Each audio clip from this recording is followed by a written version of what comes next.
This is an ABP Life podcast.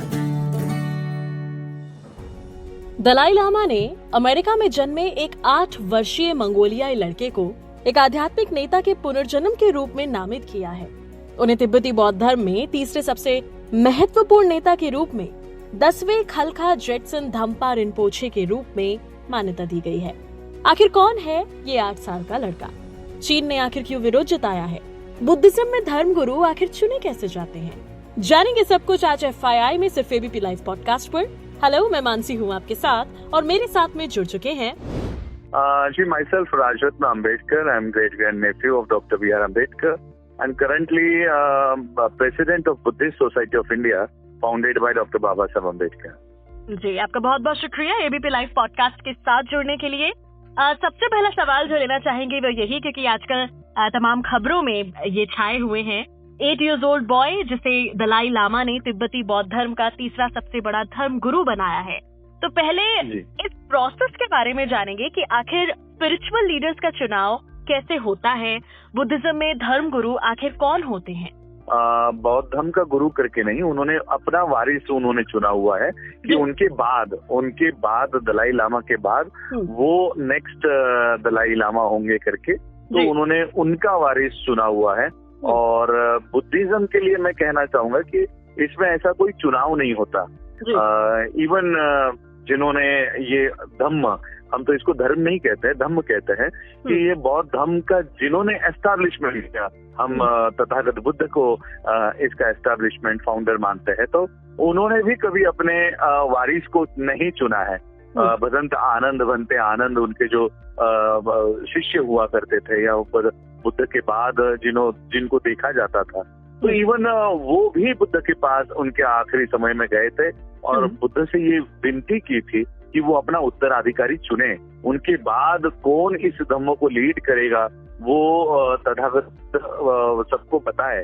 तब बुद्ध ने यही कहा था कि मुझे अगर देखना है तो मेरी जहाँ पर शिक्षा होगी, वो जहाँ पर मैंने एस्टैब्लिश किया हुआ जो धम्म होगा, जहाँ पर होगा वही मैं हूँ। तो बुद्धिज्म में ऐसा कोई स्पिरिचुअल लीडर चुनने की प्रथा नहीं है। गुरु शिष्य की परंपरा यहाँ पर नहीं है। जो कोई बुद्धिज्म को मानता है, धम्म को मानता है, वो ही इसमें लीड करता है। तो आपने चूंकि बताया था कि ये कोई धर्म गुरु नहीं चुने गए हैं। बुद्धिज्म में कई सारे सेक्ट्स हैं, जैसे तिब्बतियन बुद्धिज्म अलग है, वियतनामीज बुद्धिज्म कुछ अलग फॉलो करता है। आप अलग अलग बुद्धिस्ट कंट्रीज में जाओ, कंबोडिया में, मंगोलिया में, तो हर एक वहाँ का जो कल्चर है वो बुद्धिज्म में उन्होंने एक्सेप्ट करके वो उस तरह का एक नया कल्चर अलग अलग बुद्धिज्म में पाया जाता है। हीनयान, महायान, वज्रयान, तंत्रयान। तो इस तरह के कई सारे बुद्धिज्म में वहाँ के वो जो देश के लोगों ने एक्सेप्ट किया, तो अपना कल्चर लेकर उन्होंने एक्सेप्ट किया और फिर वो अलग अलग सेक्ट बुद्धिज्म में बनाए। उसी तरह से ये लामा संस्कृति में लामास जो होते हैं, ये री इनकारनेशन प्रीवियस लामा ऐसा करके वो करते हैं। तो दलाई लामा इन्होंने जिनको अपना उत्तराधिकारी चुना है कि मेरे बाद ये जो तिब्बतियन बुद्धिज्म को लीड करेंगे, उसमें चाइना ने शायद से कोई ऑब्जेक्शन लिया है। तो ये जो बुद्धिज्म हम देख रहे हैं इंडिया में, इंडिया से कोई लेना देना नहीं है। इंडिया में जो बुद्धिज्म फॉलो होता है और जो तिब्बतियंस फॉलो करते हैं, इसमें जमीन आसमान का फर्क है। तो इंडियन बुद्धिस्ट अगर जो बाबा साहब को फॉलो करके, क्योंकि बाबा साहब ने जब बुद्धिज्म को एम्ब्रेस किया तब तो बुद्धिज्म पूरी तरह से इंडिया से यानी हार्डली कुछ लोग बचे होंगे। तो उस समय तो मॉन्क्स भी नहीं थे। बाबा साहब को जब बौद्ध धर्म की दीक्षा लेनी थी, तो बाबा साहब ने बाहर से, बर्मा से बुद्धिस्ट मॉन्क को इनवाइट किया और उनसे बौद्ध धर्म की दीक्षा ली। तो उस समय तो मॉन्क्स भी इंडिया में नहीं थे। तो हम लोग जो बुद्धिज्म फॉलो करते हैं, ये कोई तंत्रयान, हीनयान, महायान पे बेस्ड बुद्धिज्म फॉलो नहीं करते।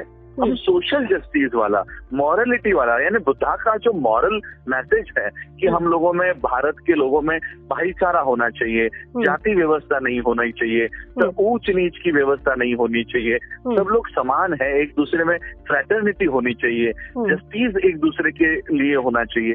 तो ये बुद्धा की जो जस्टिस पर और मॉरलिटी पर जो टीचिंग्स है, उस बुद्धिज्म को बाबा साहब ने रिवाइव किया है। जो तिबेटियंस का बुद्धिज्म है या दलाई लामा के जो इंडिया में फॉलोवर्स है, हार्डली गिने चुने लोग ही शायद उनको फॉलो करते होंगे। तो उनका जो कहना है वो इंडियन बुद्धिस्ट को लागू नहीं पड़ता कि वो किसे अपना बौद्ध धर्म गुरु मानते हैं या किसे चुनते हैं।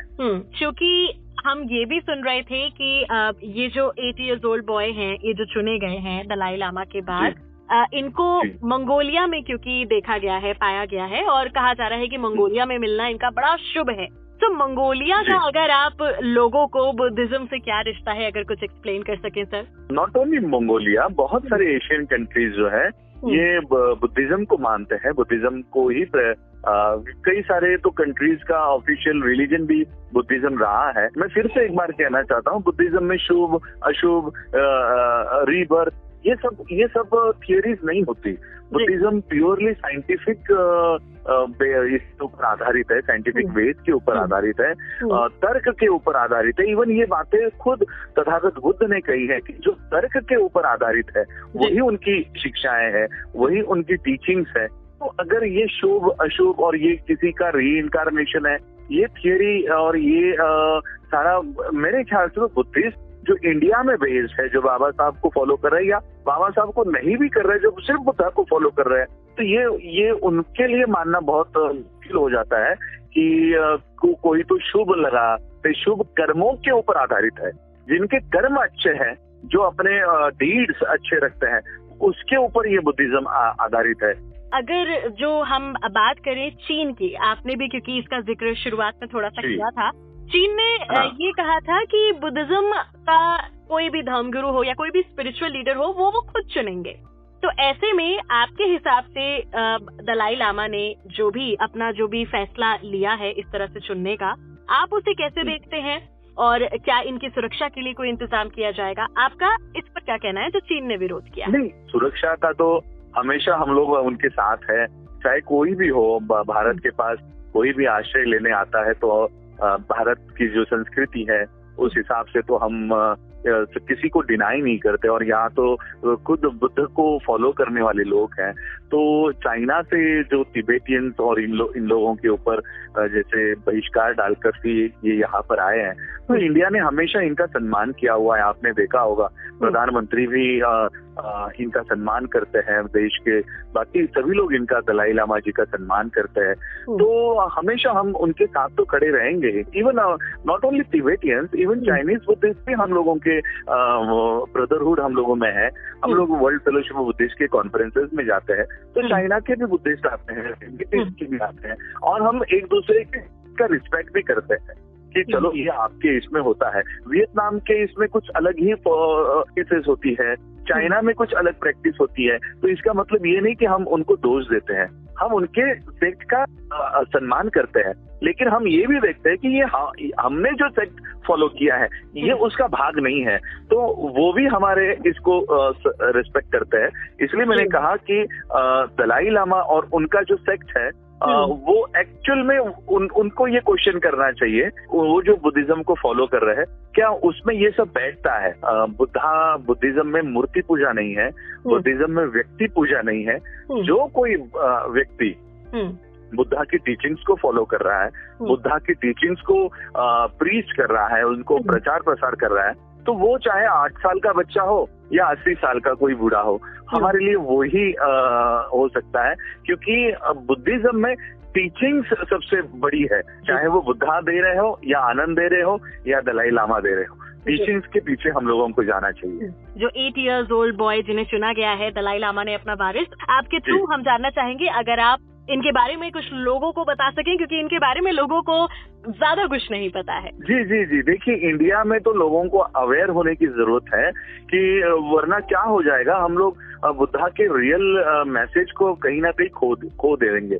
बुद्धिज्म ये प्योरली साइंटिफिक बेसिस के ऊपर आधारित है, साइंटिफिक जीने का तरीका है। इसलिए बाबा साहब ने रिलीजन से धम्म को अलग रखा है बुद्धिज्म को, कि ये कर्मकांड के ऊपर आधारित नहीं है, स्वर्ग नरक की संकल्पना के ऊपर आधारित नहीं है, भूत प्रेत आत्मा के ऊपर आधारित नहीं है।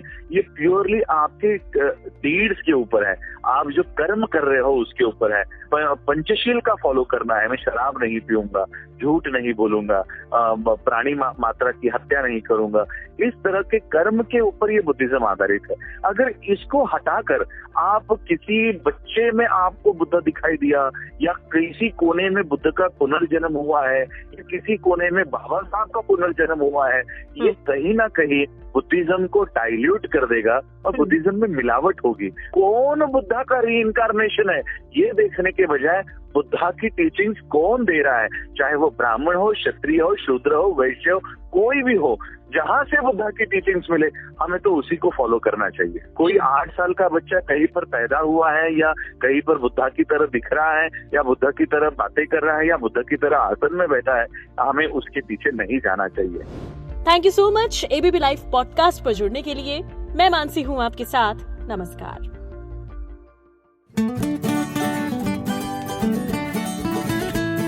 This is an ABP Life podcast.